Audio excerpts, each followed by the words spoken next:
Hi friend, good morning. जय मसीह। फिर एक बार आप लोग के बीच में ठेठ नागपुरी गीत लेके आई हूँ। इसका बोल है तोर बिना यीशु में तो कहाँ रह बुरे, तोर बिना मसीह में तो कहाँ रह बुरे। इस प्रकार से गीत है, जरूर आप लोग सुने। अगर हमारी वीडियो अच्छी लगती है तो लाइक करें, छोटा सा कमेंट करें, अपने दोस्तों के साथ शेयर करें, ज़्यादा से ज़्यादा शेयर करें हमारे वीडियो को, ताकि परमेश्वर की आशीष आप लोग तक पहुँचे। इसी तरह के रोजाना वीडियो देखने के लिए हमारे चैनल रॉक पेट को जरूर सब्सक्राइब करें। और मेरे ओर से सबको जय मसीह। धन्यवाद।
सुतर बिना मके डहरानी दिसिला रे डहरानी सूझ हे प्रभु सुतर बिना मके डहरानी दिसिला रे डहरानी सूझ सुतर बिना मके डहरानी दिसिला रे डहरानी सूझ कर बिना यीशु मता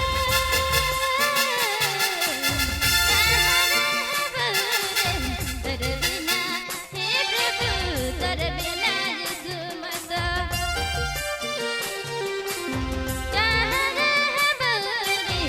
सुतर बिना मके डहरानी